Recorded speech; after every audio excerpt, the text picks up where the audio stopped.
Bam. I'm Jim Paulk, and we're watching the Break It Down show. Hell yeah.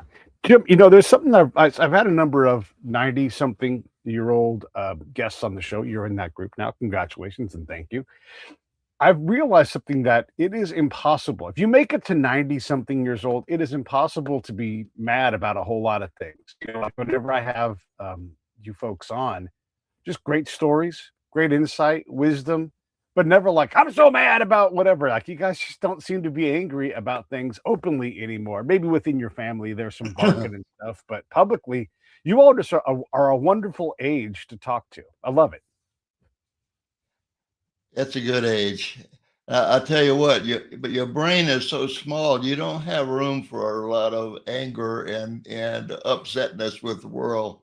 Yeah. You only can have love. And in fact, I've got a book that's at the publisher right now called "How I Found You," and it's about love and uh, uh, and and and relationships, and which I think are the most important things in the world. And I think you have to focus on those things, and you're going to have a pretty happy life. I love it. Yeah, this is one of the cues I'm taking. As the pace of death around me increases, I'm realizing that, hey, this moment right here that you and I have, this is special. And I want to just pack as many special moments in with the people that I care about, the people I encounter, so that when we're trying to talk about which great time we have, we can't even keep track of which one it is because we've just focused on enriching life, being a little less fast. And so hopefully I'm taking your advice and doing the very things that you're talking about that matter later on.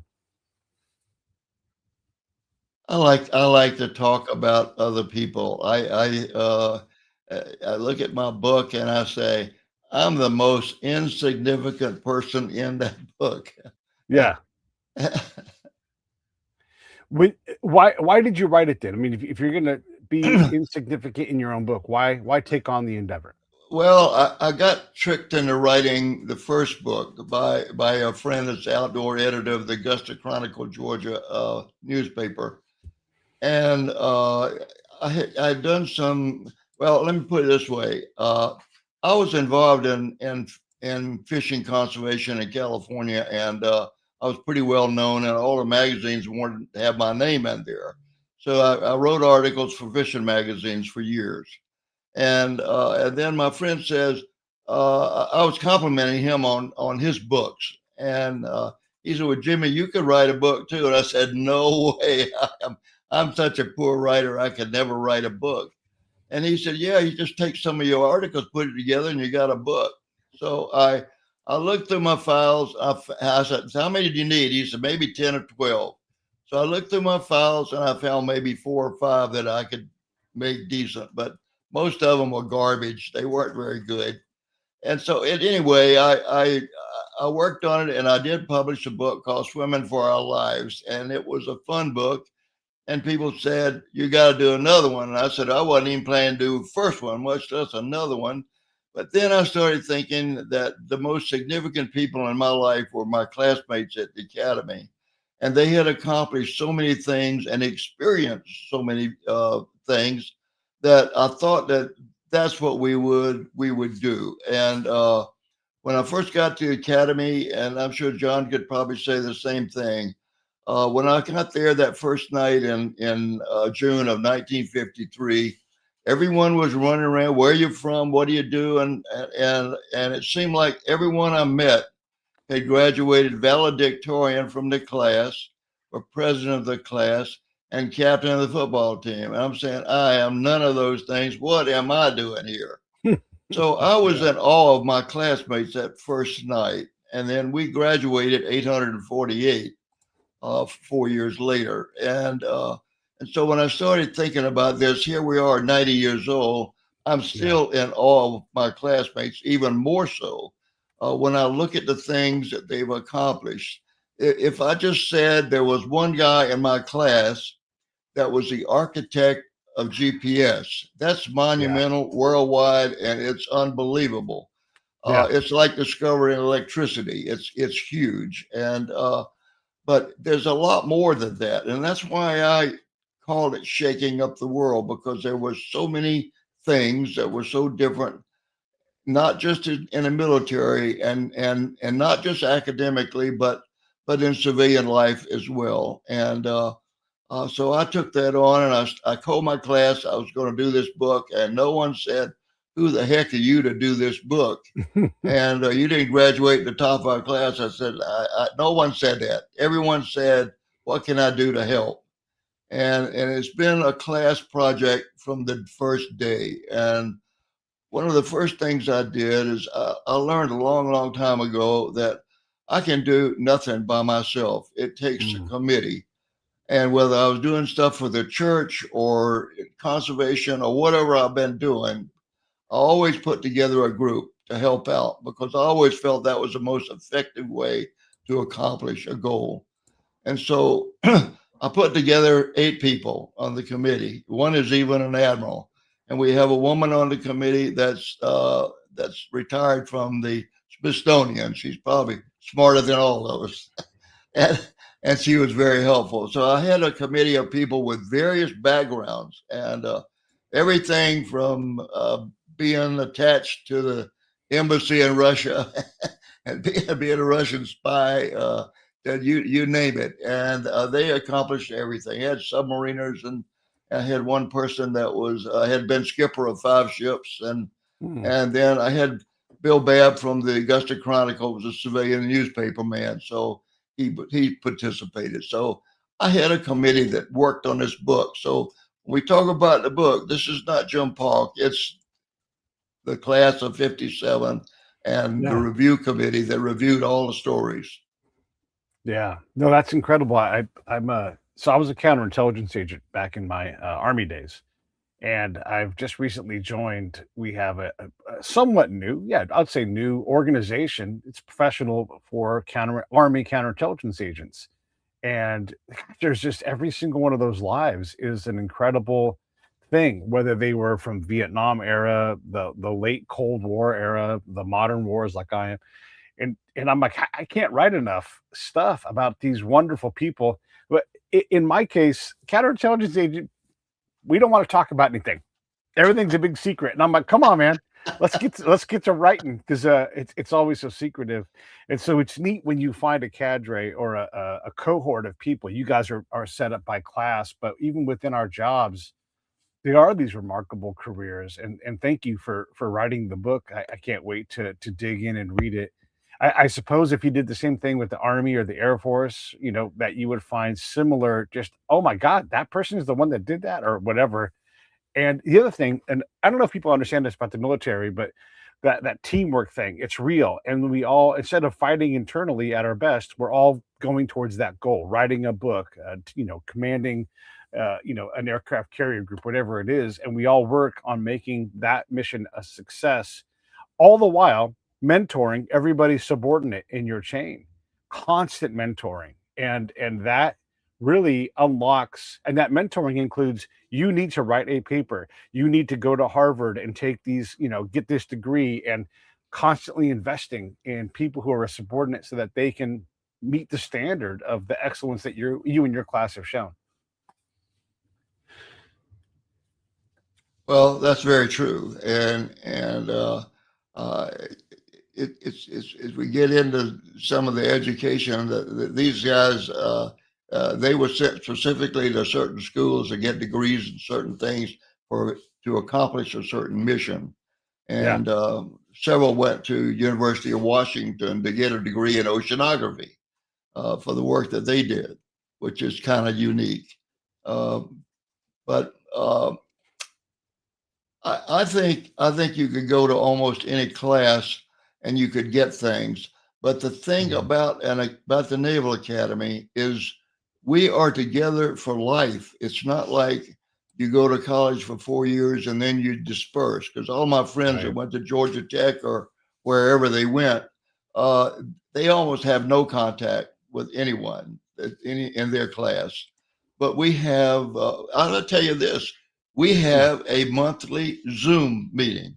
We got a Oh, bunch of 90-year-olds at a Zoom meeting, and we have business, and we share information from one another that's very good, and it's very, very helpful to do this. And it usually lasts about an hour and a half.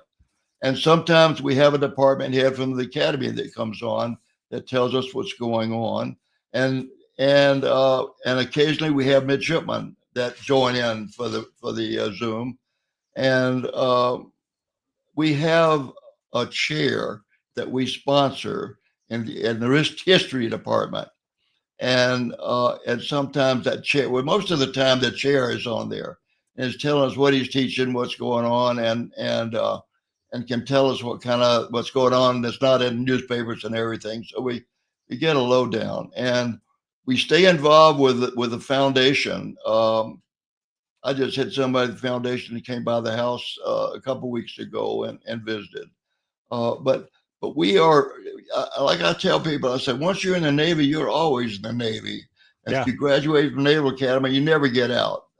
You're always attached, and you're always involved, and you always have projects that you're working on. And I mentioned our chair for our 50th uh, graduation uh, present to gift to the Academy.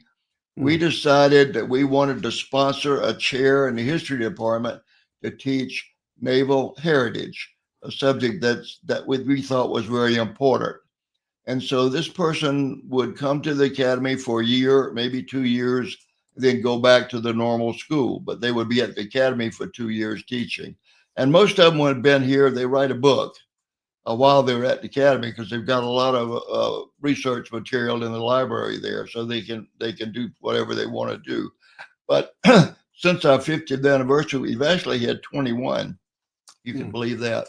We raised a lot of money over 3 years to put in the foundation, and now the benefits and the royalties from my books are going into that chair. So we're putting it right back in there. So I don't get anything from my books. I want to make sure that people understand that I'm not tooting my own horn. Any royalties go to the foundation for the chair.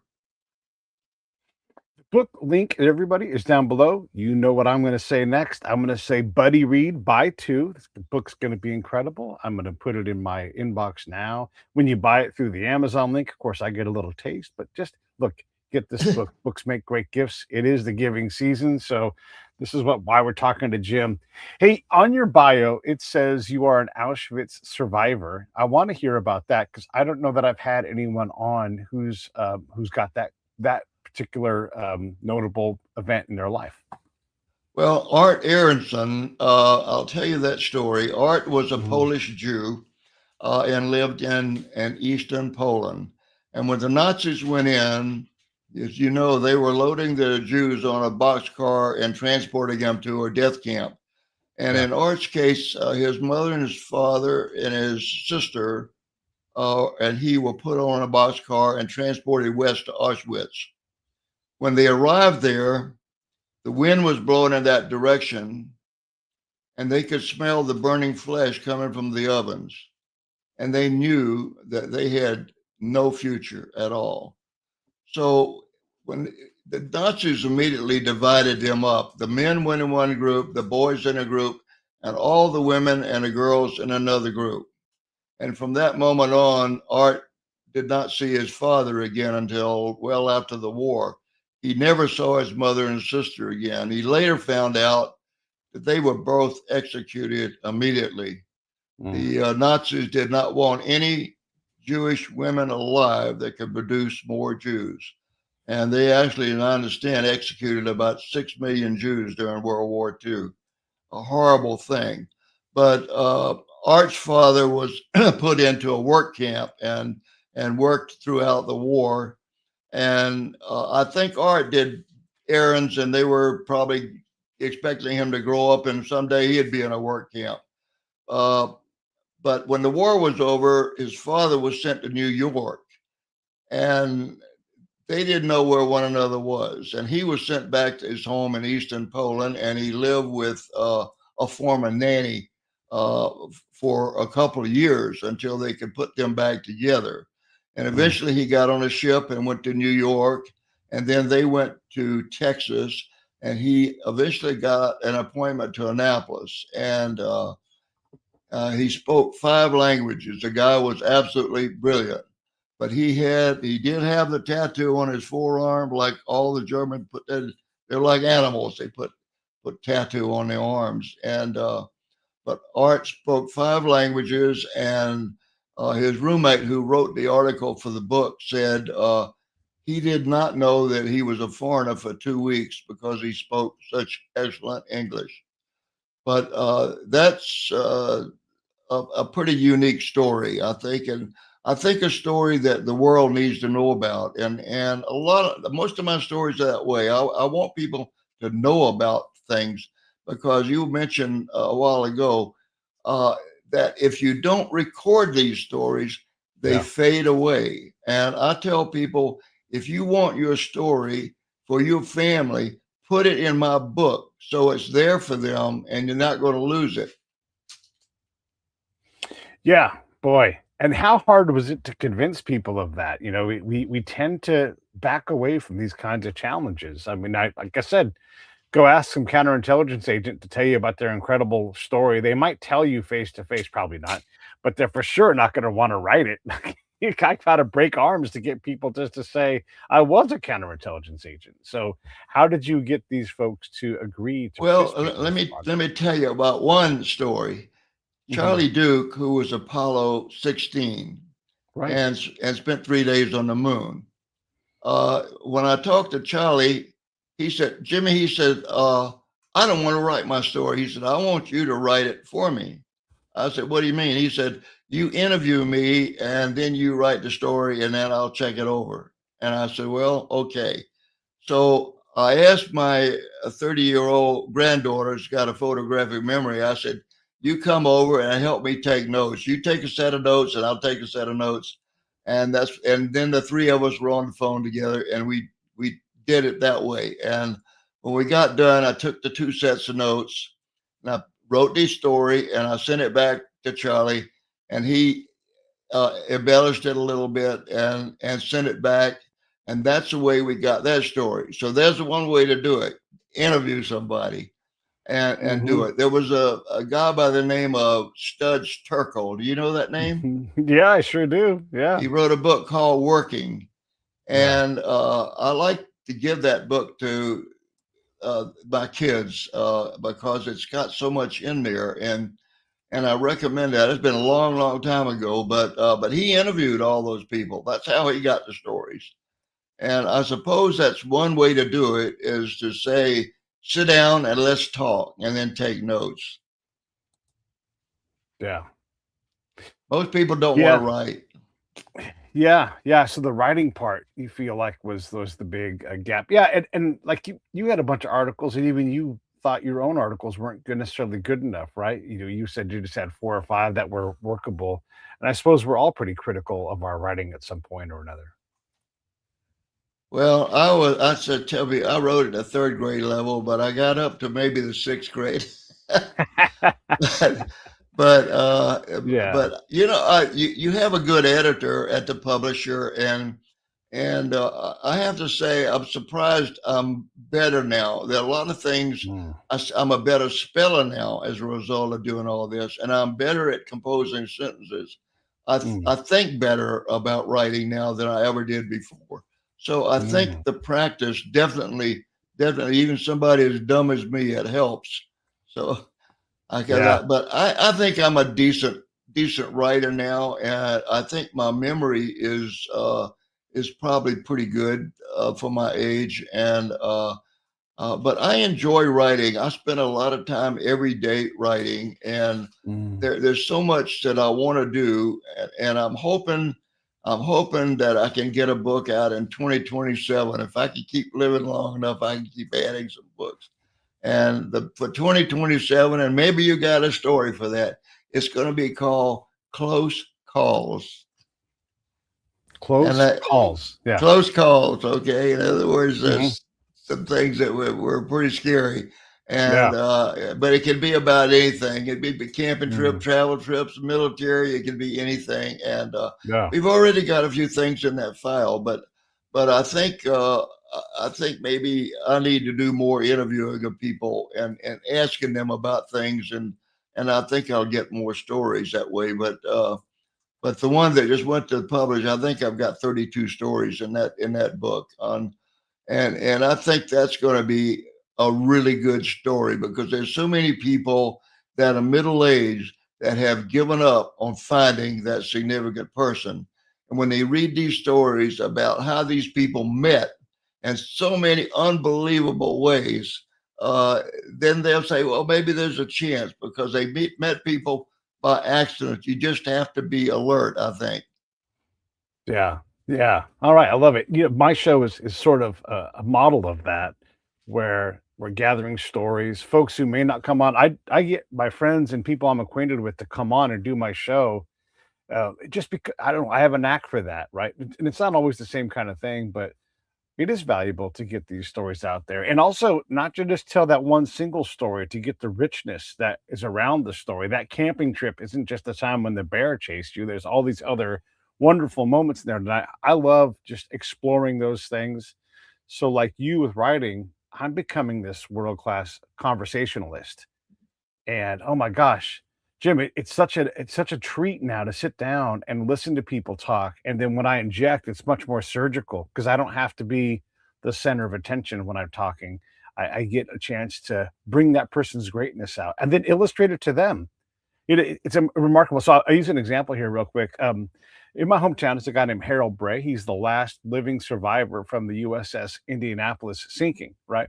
And so he's deep into his 90s now. But when we talked to him, he had said in the show, "I never told my parents about the Indy and the sinking," and that was worth slowing down and saying, "Wait a second," Now I get it because veteran combat and all that stuff. We're not trying to make it about ourselves, but that remarkable thing is the thing that I remember more about Harold than anything else, was that he was like, "Yeah, that part is not important for my folks. What they care about is that I'm okay." All these other things. The other thing I realized about Harold is that the worst 5 days of his life are the thing that everybody wants to ask him about. And so all that richness is around that incredible story, but it makes it even more beautiful, wonderful, tragic. It just amplifies the whole thing. Absolutely. Absolutely. Yeah. How What long have you been doing this radio show? 10 years, 10 Wow, years. Yeah. Yeah, pretty crazy, right? that's Yeah, great. That's twenty great. 2,000 episodes. Well, where do you live 2,000. in Orange County? I live in the heart of Orange County, and so not far from Disney and not far from Newport, just kind of in the You live in heart. Anaheim? No, I guess a little bit south and a little bit west of Anaheim. I'm not really in a Okay. town specifically. I'm unincorporated Orange County here, but yeah, Yeah, it's a nice place to be, that's for sure. yeah, yeah. That's Yeah. great. That's great. Yeah, it is a lot of fun. Okay, so you guys get together on Zoom, you and your buddies from, and is it an era of the academy, or is it specifically your class 57 that gets together? It's the stories are all from '57. All, and it's a subtitle is Stories of Naval Academy Class of Mm. 1957. Yeah, yeah, yeah. And there are a lot of them. There are 80 of them in the story by 59 different authors. Yeah. Some submitted more than one, and they vary from children. I could tell you two stories of two children that were at Pearl Harbor when it was Oh, attacked wow. in Yeah. 1941. Uh, and there's some that about midshipmen while they were at the academy, and there's some that happened in the Navy and the Air Force and as civilians. Mm. It covers everything. It's unbelievable. The Yeah. different stories. I had no idea when I started this that this was so involved and so dispersed in the things. I couldn't comprehend that they were doing. Let me tell you one story. Please. My favorite story in the book is George Phillips, and George was the skipper of an ocean-going tugboat. which seems really strange for an academy graduate. You think they're going to be in a submarine destroyer, a Yeah. carrier cruiser, or whatever. Yeah. But he was skipper of a tugboat. And he had two chief warrant officers. One had the engineering spaces down below, and then topside it was Bosun Bean. And all of his crew were petty officers because it's very dangerous having fuel lines and barges and ropes and everything. So you couldn't have any seamen on there. You had to be a petty officer. So he got an assignment to go to Philadelphia to pick up a destroyer in the reserve fleet. They've got a whole fleet of boats and ships up there that have been taken out of commission that are just sitting. And so they hooked up this destroyer and got it out into the Atlantic. And they got the word that there was a storm brewing down near Florida. So they decided we can't get out there in the ocean with this big old destroyer behind us. It'd be too dangerous. Yeah. So they made the decision that they would pull into Port Angeles, which is now Fort Lauderdale, and wait out the storm. But the night before they got in, George started having severe abdominal pains. So the doctor on board, who was a hospital corpsman, said, "Sir, you have appendicitis. We have to get you to a hospital immediately." So when the boat got tied up and they were secured, the paramedics came down, loaded George on a gurney, and there goes the skipper up a gurney to the hospital. So he gets to the hospital. They determined that he did not have appendicitis. It was gastroenteritis. They treated him and they let him out the next morning. So when he got back to the boat, everybody's standing there waiting for him. "Skipper, here we are in the best Liberty port in the United States. We have no money. None of us have been paid in 2 weeks. But we found out that if you take our pay records to the Coast Guard station down in Miami, they will give you cash. You can come back and pay us, and we all go ashore and have a wonderful time. And we have a pickup truck for you." Oh. That's the way sailors are. They got everything figured out. So George gets in the pickup and he heads down Highway A1A, which is kind of like Pacific Coast Highway. You got the ocean on one side and strip balls on the other. And a car pulled out of a strip center without looking. And George had to swerve to the left to avoid T-boning him. And he scraped all the way down the side of a brand new car. So they pulled off the road, and the other guy was, you can imagine, was mean and mad as he could be. And he called the police. So the police came and gave George a ticket. And he said, "I'm taking your driver's license too. Because you're in the Navy, we can't count on you showing up in court. You come to court at 2:00 this afternoon, we'll give you your driver's license back." Oh, man. So at 2:00, George is at court in Miami. And the judge is Hispanic because half the cases are, he spoke Spanish because half the cases are Hispanic, and really tough and ornery guy.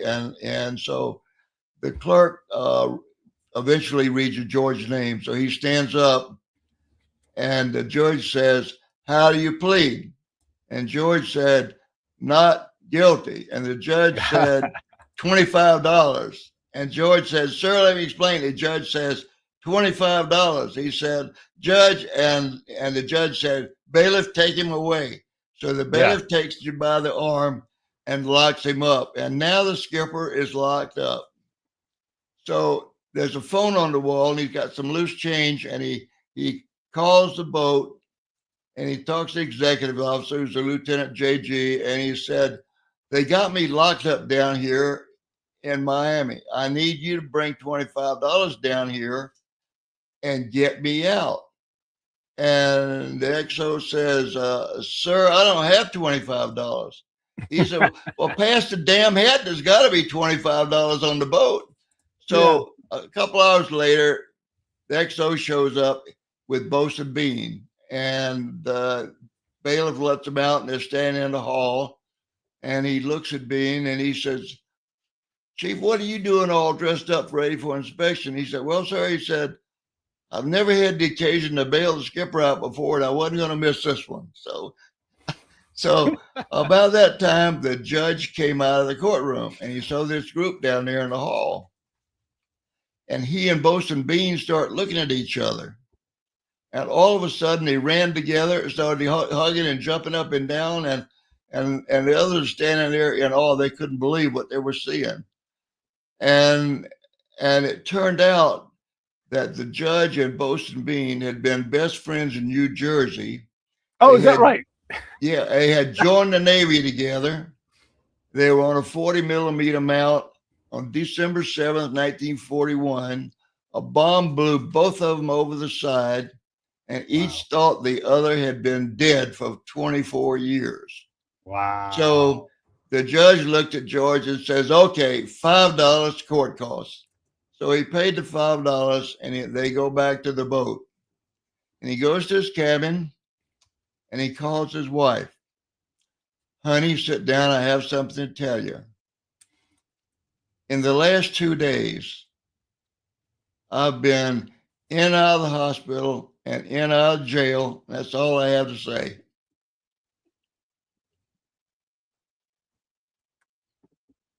That's funny. That story's in the book. Is that right? Yeah. Everybody, you hear that story? Look right down there below. There's the link. You guys got to get this book. What a fantastic! Yeah. It's, that's one of that's my favorite story. I love that story, but there are a lot of really good stories. I'll tell you one about the children at Pearl Harbor, since I mentioned that. One little girl was 4 years old. Her father was an Academy graduate. He was a gunnery officer on a destroyer that was out at sea with Halsey. If you remember, the aircraft carriers were not in Pearl, but the destroyer was out there guarding the destroyers. And so when the bombs started coming down, their house was less than a mile from the harbor. So they were very close. So the next door neighbors drove up in their car and said they put this little girl, our younger brother, and a mother in the car, and they drove to a tunnel to get out of the way of the bombs. It's an air raid shelter. And when everything was clear, they went back, and a couple of days later, the father came back in, they refueled, and they went back out to sea, and she didn't see her father for 4 years. But this couple that picked them up were Japanese, which was kind of interesting because most of the Japanese were interred because the Americans thought the Japanese were all going to be spies and going to work against us. But this couple were interrogated by the FBI and assumed to be okay and were not locked up. The other was Tom Marname, and Tom was 8 years old. His father was a graduate of West Point, and his father was stationed at the air station there. And their house was 2 doors from the airfield. And he was out by the curb waiting for the bus to pick him up to take him to Sunday school.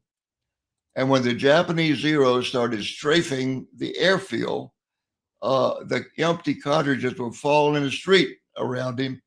And Tom said, I just stalked around, started picking these up, putting them in my pocket. And my father came running home and grabbed me, took me in the house and put me and my mother under a table for safety. And then when things slowed down, they were evacuated to a school about 8 miles away. But the kids there had ball because they were having hamburgers, hot dogs, ice cream, cookies, everything for a couple of weeks before they were eventually evacuated back to the United States. And Tom spent the rest of the war, went to school in Oklahoma with his grandparents. And eventually his father was involved in Korea, and then his father was in the occupation force in Japan. And being a cavalry officer from West Point, so was MacArthur. And MacArthur, he said, MacArthur was at our house all the time. And he said, I even mixed a drink for him when I was a teenager. I said, that's pretty significant. But Yeah, Tom it was is. one of my best friends, and he still lives in San Francisco, and he was in our wedding. But I like those two stories of the children and Yeah. how they were impacted by Pearl Harbor. And Tom said for him it's been an odyssey because he has constantly all his life been asked to speak, and he had to do that in his high school class when he was a teenager to tell the class about that attack from his personal Mhm. experience. But that's Yeah. kind of a fun story. But Yeah, it is. When so I guess Jim's not going to make it in. I should say John McKay is not going to make it in. So I'll tell a story that he had, and this is that goes to the near misses. So he was, I guess he was an O3, like a captain or a lieutenant, and he was on a ship just doing figure eights out in the Caribbean during the Cuban Missile Crisis. So here's this Marine commander with all these hard ass Marines who are ultimately preparing, and someone else is deciding, right? At the time, like, will we go and invade Cuba? And so, and you know how this is. You're prepped, you're ready. You have to go do this incredible, crazy, super dangerous thing, maybe. And so you're trying to keep these war dogs ready but calm enough because maybe nothing happens, and ultimately nothing happens for them. I mean, a lot of things happen, but just that little thing, that little piece of history, we never think about the fact that all these 18-year-olds are primed to maybe go invade a country because of this situation between the two polar rivals on the planet. And just thinking about the responsibility for some young naval grad and what they may have to do. It's a remarkable thing. All these little stories that even if nothing happens, like there I was doing this thing, and thank goodness this went this way instead of that way. well, maybe he'll take some of our thoughts and do a similar book for his class. Um, Yeah. we had one of the editors of our book who uh, he's the editor of a magazine called Georgia Backroads that I've done a Mm, couple of articles, and he read the book and wrote a, a review. But he called this history at eye level, and mm, I really like that because in our case we're talking about history for the latter half of the 20th century, and so yeah. we've got a lot of those stories written down. And a professor in the history department at Academy said your book could be a good source for research for people doing stories around that period because you've got actual factual stories. The thing is that these stories fade away. The stories that John knows are going to fade away. Yeah. The next generation is not going to know them, and the only way they know them is to write them down. And I'll tell you what, the class of '67 at the Academy was going to Mhm. do one, and some of them pointed them at me, and because I'd done the book and I helped them a little bit, not a lot, but a little bit. They actually used the same publisher. I got them a publisher for it, and they were class of '67. And you think about Mm. that, they graduated and immediately went to war. They went to Right. Nam, and their book is all stories about Vietnam, and it's a very long book. So, and they're relatively young compared to my group, so they it's fresher in their minds. And I do Mhm. have some stories from Vietnam in our book. Some of them, one of my best friends was a helicopter pilot, and Mhm. often came back to the carrier with a lot of bullet holes in his chopper. He, Mm. he he loved that though. He said it was fun. But yeah, those the stories are going to fade away if they aren't recorded, and I can't say Yeah. that. I probably say that too much, but that's one of the greatest things that I've learned through this whole process. It's got to be written down. Yeah. No, for sure. Yeah, you got to write it down, and it is important to capture these things. And I'm so glad that you've done that. When you sell this thing, what's the audience for this? Is it historians? Is it people that love the Navy? Is it, someone's granddad who was in this class? Who's this book for? Well, I think it's a variety of people. I think people that are interested in history. I think there's obviously there's is history here. And so anyone in history, I think young people, I think to me, there's an element of entertaining, there's Mhm. an element of education, and there's another element of inspiration. And when you look at this vast group of people that started out together in 1953, and then you look at all these things that happened to them. Life is an evolutionary process. I don't think you can guarantee what you're going to be doing 30 years from now. But when you look at these people, they're running a fish farm in the Philippines. They're publishing a newspaper on the island of Molokai. These academy, you're saying people, academy guys don't do that kind of stuff, but they Yeah. did. And but you look at all Mhm. these different things and the experiences they had, and it's truly inspirational, I think, for young people. Now, I'll tell you a story. Mm. When we were doing our book signing, I got a phone call from a woman down in Florida, and she said, I got a copy of the book. I'd like to bring it up and get you to sign it. Will you do that? I said, absolutely. So at the book signing, there were a lot of people there. And eventually, when she came and sat down at the table, and I started talking to her, and I said, who would you like to make it out to? She said, I want you to make it out to my son, Spencer Stevens. And so I wrote a note in there, and then I said, is your son in school? How old is he? She said, he's going to Annapolis next week. Oh And I wow. want him to read this book before he goes.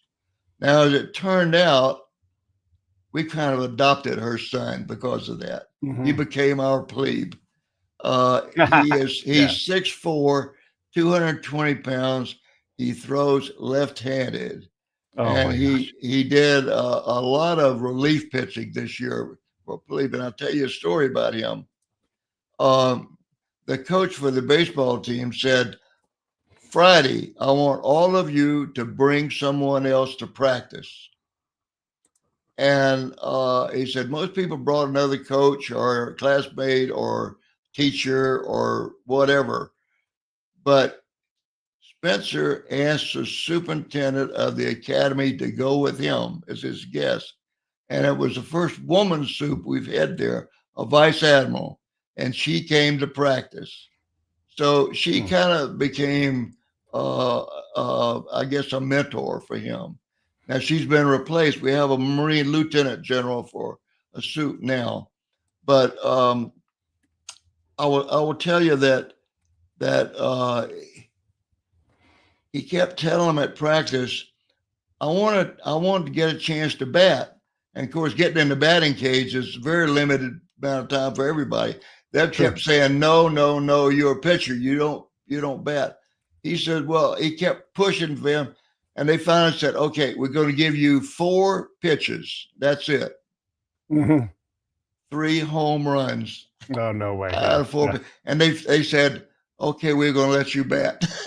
Yeah. That's But he fantastic. is a very very nice young man, and I'm sure he's going to go a long way in life. He's got an unbelievable personality, and we're gonna follow him through the 4 years at the academy if we live long enough. That's great. Yeah. Yeah, It is an incredible life, and when you have these folks who gather and you get past resumes and everything else, and you just see all these people who are bound to do or have done great things. It's remarkable. I belong to a couple of groups like this where I'm like, all these people, and I got in this group, like you were with your class. But it turns out you're there for a good reason too, and even if the best thing in your life that you do is raise wonderful kids and have a good family, this book that you've done is going to be high on the list because if you don't do it, no one's going to do it, right? You had a committee, you guys got it through. All of that stuff is remarkable and easier to not do than do. So I salute you for thank you. doing this, and I appreciate it because we do need to tell these stories, and it inspires me to do a better job of this show, which is good already, but like I can do better. And then also to go hit my counterintelligence friends up and say, start writing the story, just a story, and then make a compendium or make a some kind of book project because we've got to tell these stories. They're that Cold War generation of counterintelligence agents is we're running out of those guys. And so, yeah, we need to do this. So thanks for inspiring me to do that. Let me tell you a fairy tale. Please. Bruce Mars was working at a bank in Chicago as an assistant janitor as a teenager. And he had told the owners of the bank that his dream in life was to go to the Naval Academy. But he was from a very poor neighborhood. He had absolutely no future, none, none. There's no way he was going to ever do anything much in life. But someone owed the bank a favor, and they got him an appointment to Annapolis. Mm. He did well academically. He went into the submarine force, was accepted in the nuclear program, advanced up the ranks, and he became a 4-star admiral. Wow. He became the second successor to Rickover as a director of nuclear reactors. Yeah. And he served in that job for 9 years and did a lot for the nuclear program. But there's nothing in the book about that. It's just janitor to admiral. Now, that's got to be inspirational. If he could do it, anyone could do it.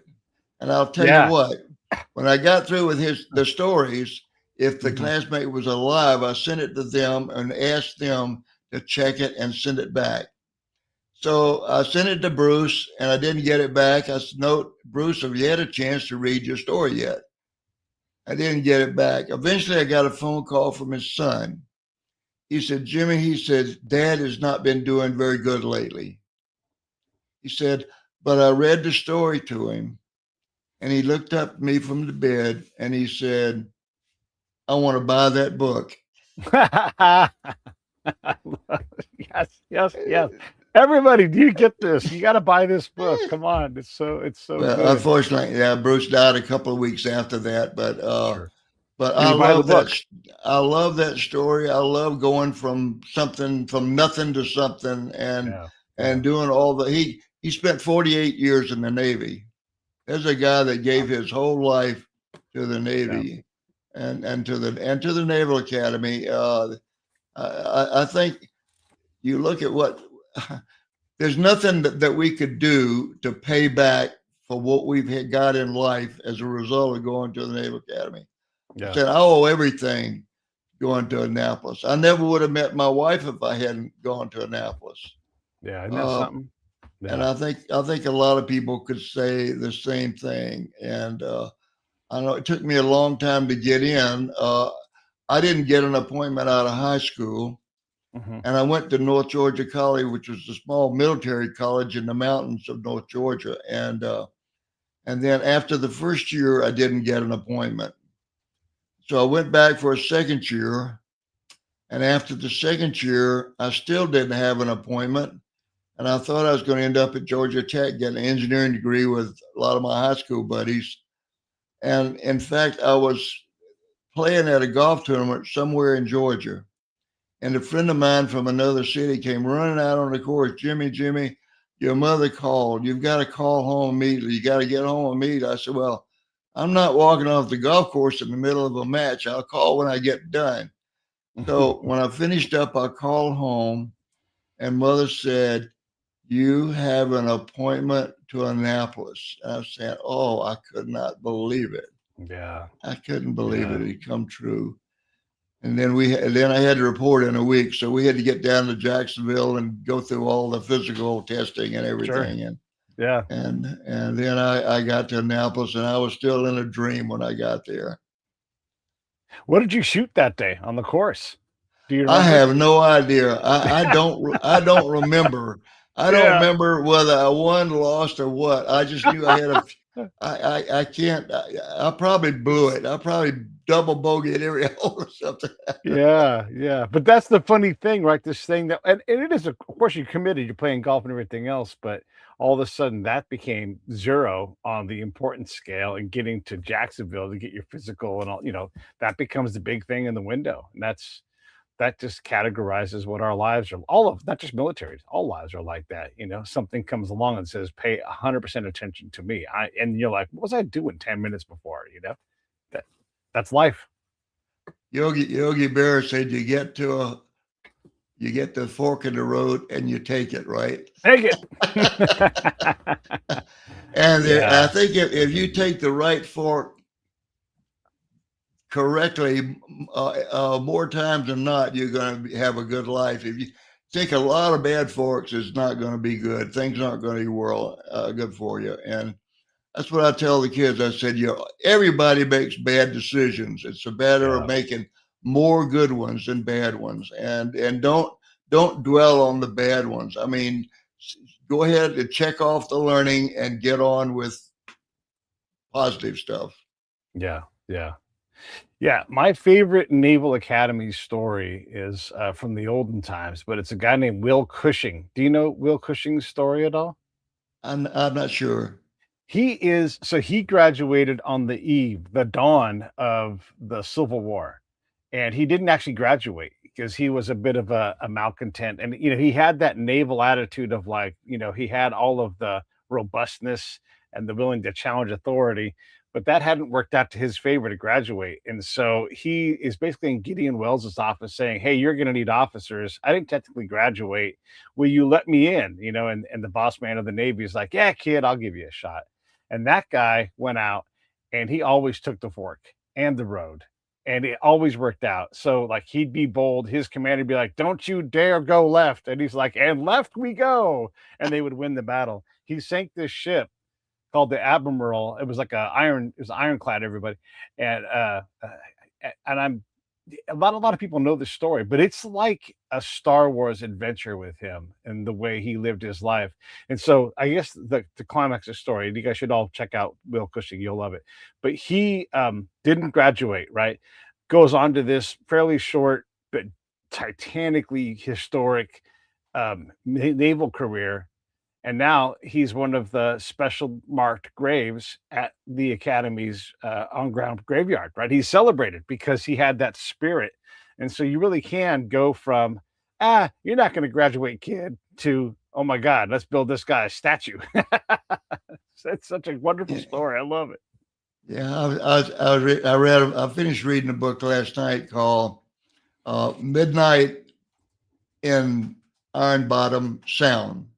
Mm, And that was in the Coral Sea. And you may remember the Marines that were fighting for their lives yep. on Guadalcanal. And Yeah. we lost so many ships. It's the most tragic naval battle we've ever been in history. The Japanese just clobbered us.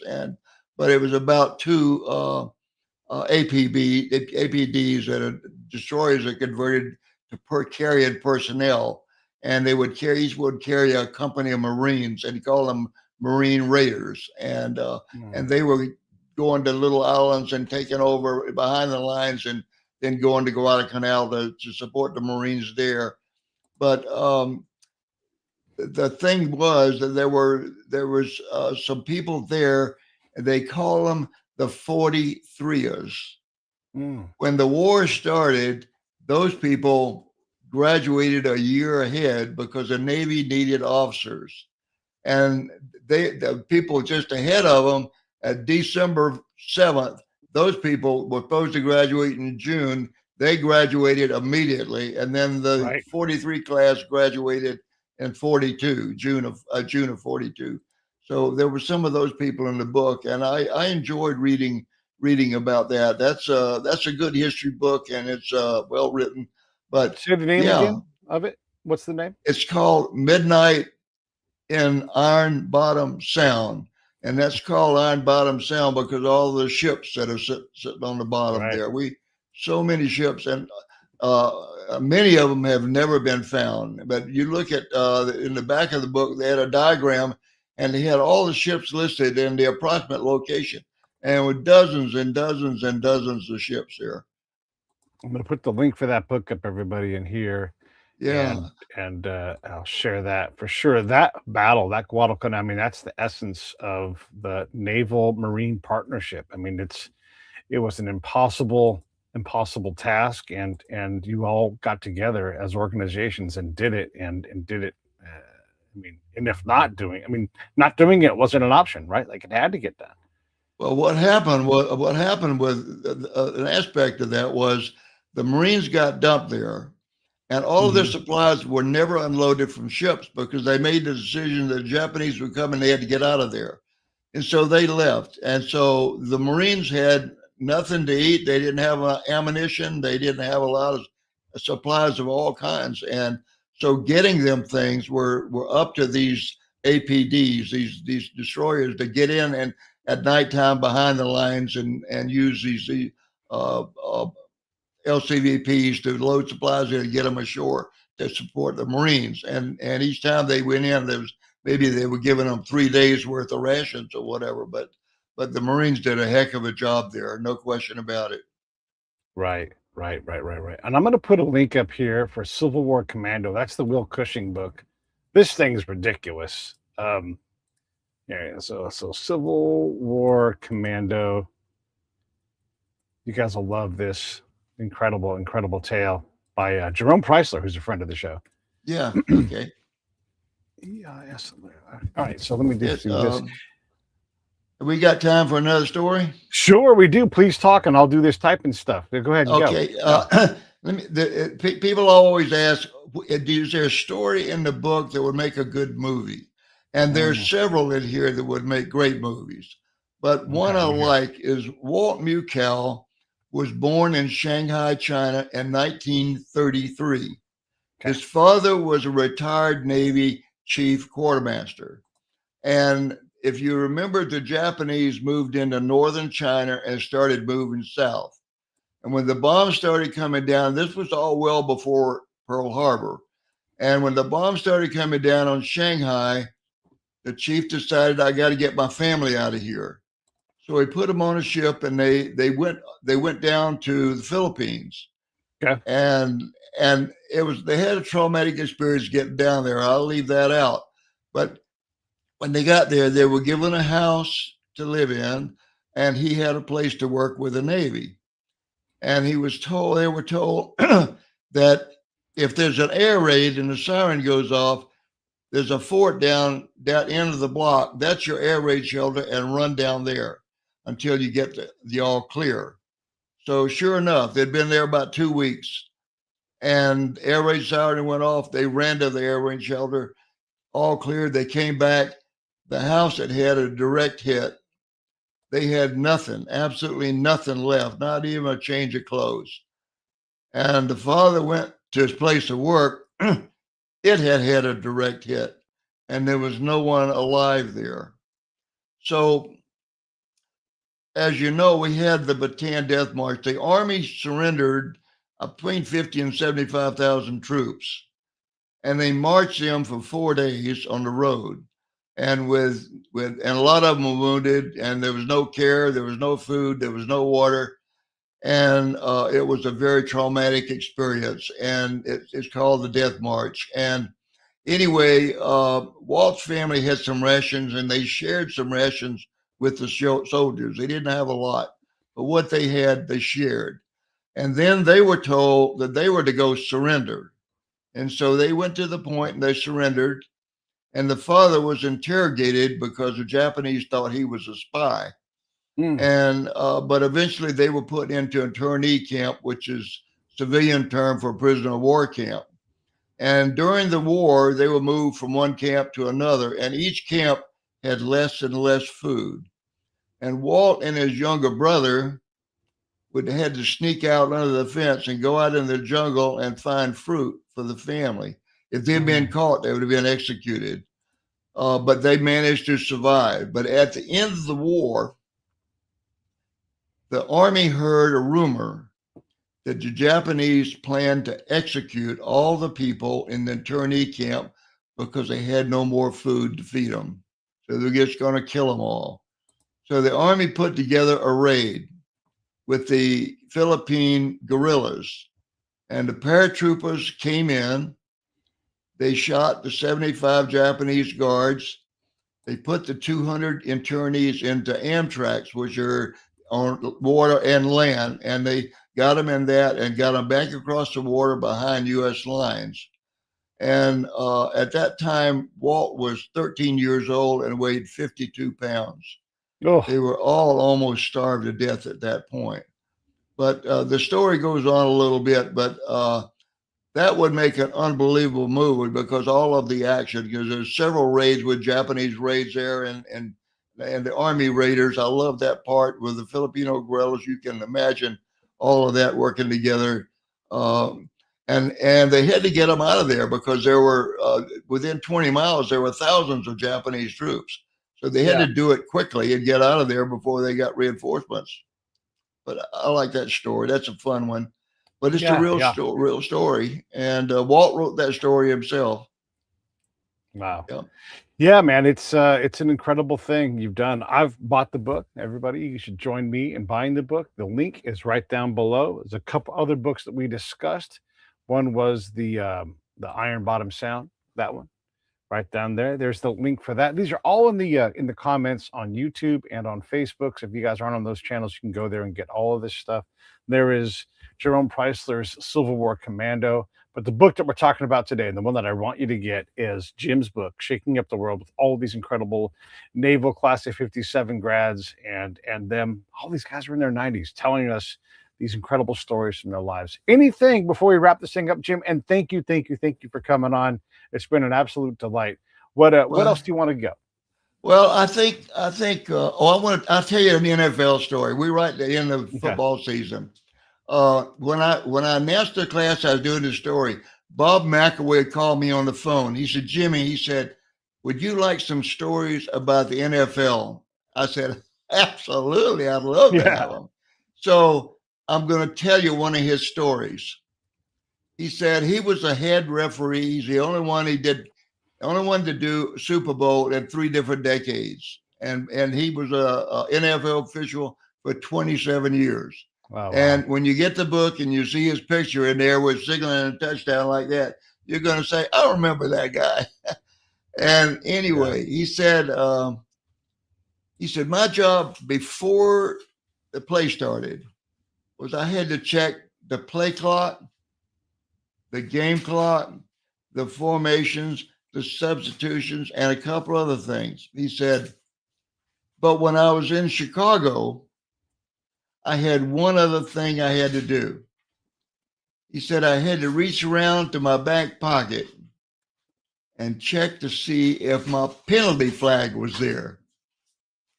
If it was not there, he said I would go to the huddle. I would stand behind number 34 and I'd say, Walter, give me my penalty flag back. And Peyton would pull it from out under his shirt and hand it to him. Nobody on television understands ever saw that happen, but the guys in the Yeah. huddle are all kind of laughing. Peyton loved to have fun on the football field, and there's uh, you will love some of his stories. I'll tell you another one real fast. Yeah, He please. said they were doing a game in Berlin, Wembley, not Wembley, in Berlin. And he said before the game, they came to him and they said, Katarina Vick is going to be doing the corn toss. Do you remember her? Oh yeah, German gold medalist, figure skater. Oh yeah, absolutely. She was absolutely gorgeous. Yeah, and just had a Anyway, birthday the other day. she brought her to him and she took Bob by the arm and she says, Bob, I have something to tell you. He said, what's that? When we go out on the field, everybody's going to whistle. And in Europe, that's booing. And Bob said, don't worry about it. He says, I've been booed in every stadium in the United States.